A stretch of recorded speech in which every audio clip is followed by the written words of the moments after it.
We will now start off with a statement from Coach Haase. We just lost a tough game to a team that's very, very good. They have experience, tons of talent, unbelievable three-point shooting, and a defensive plan that's very good as well. So we understand while we didn't necessarily produce our A game today, we are playing against a very good team that I think did play much closer to their A game. I think Colorado's going to have a fantastic finish to their season. They've already had a fantastic season. I think that'll continue. For us, we have to learn from this. We have to understand there can't be ebbs and flows with letting the last play linger. When the shot doesn't go in, obviously we were pretty inept offensively.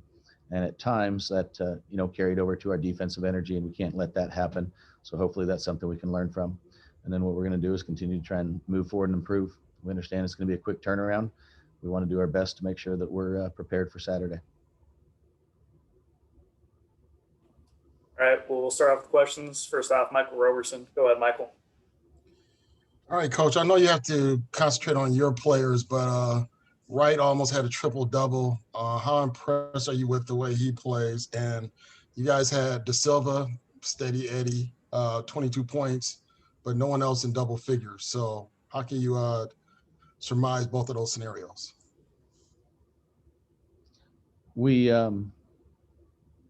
McKinley Wright has proven over 4 years that he's an elite point guard. Does so many things and leads the team in a really effective way. Can't give him enough praise and credit. Certainly very, very impressive. For us, obviously, we're going to have multiple guys produce at a fairly high level offensively. Oscar, I would say, did some nice things, ended up with the 22 points, but we do feel like we have guys on the roster that can produce, maybe better numbers offensively, and it didn't happen tonight. And that's something we need to continue to try and make plays for teammates. And it'd be really, really nice to be able to get a lot of practice time right now, but the truth is we don't have that option. And so what we're going to try and do is make the best of the situation and try and prepare for Saturday. Now I'll go to Jacob Rayburn. Go ahead, Jacob. Hey, Coach, you talked about frustration on one end bleeding into the other. That seemed to happen, to my eyes at least, pretty early on. When you're seeing that as a coach, what were you trying to do to get the guys to snap out of it? And it seemed to be a funk for several guys that they just couldn't shake. Yeah, that's, one of the challenges of being a coach is trying to get your message across and get that to change.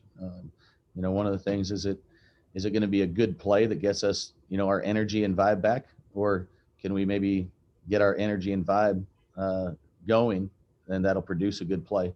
And I think too many times that we were waiting for that good play to happen to get us going. Something we need to learn from as a coach. You do a lot of different things: encourage, tell them, give them motivational speech, all those kind of different things. But I think one message over and over tends not to be the best thing. And so trying to give different messages, but certainly I was not able to effectively deliver that today, and I'll do my best to get that better.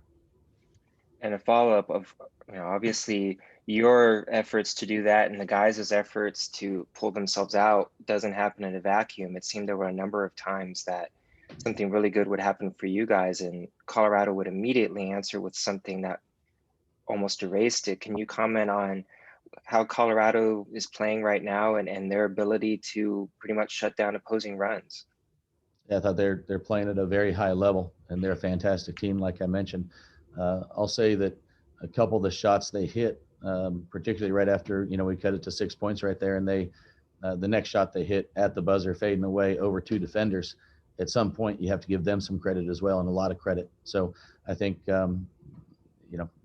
big-time players make big-time plays, and I thought you saw that from their team tonight. And I think moving forward, I expect that you're going to see that from our team more as well. Thank you, Coach. I want to go to Steve Croner. Go ahead, Steve. Jerod, one quick one first. Any update on Kasunas? I don't have anything up to the update right now. I'm sorry. He did not come back in after that. He left early in the second half, correct? Yep. And then secondly, after the Cal game Sunday night, we were talking about Wills had come back and Williams was on his way back, and Davis might be back, and you were saying it's kind of a good problem to have to get, the rotations the way you want to with guys coming back. How did you feel about that tonight? And might Davis play on Saturday? Yeah, he might. And I don't. Obviously, we have a limited number of minutes to allocate for the team, and what we want to be able to do is give ourselves the best chance to be successful with all those guys. And that's not directed at anybody. It's directed at everybody on our roster. What we're going to do is try and put ourselves in the best situation to be successful and make sure we have not only talent, but great chemistry and guys that are able to execute our plan effectively. And so I don't know what the rotation is going to look like exactly on Saturday, but I do need to make sure we understand what it's going to be and try and get there as soon as possible. We're now going to Jackson Moore. Go ahead, Jackson. Coach, several times you guys had to come back from behind. You were able to overcome or come close a few times, but did you feel having to play from behind impacted the flow of the offense at all, just being in that situation several times? Yeah, I mean, I think it's definitely fair to say we weren't in sync offensively. I don't know if that was score driven or just Colorado driven because they're playing really good defense, or we just tended to be out of sync and didn't make shots. I did think we had some good looks that didn't go in, but the truth is it's probably a little bit of a combination of all those things. Grant, did you have a question? All right, we'll wrap up there. Thank you very much, Coach. Thank you.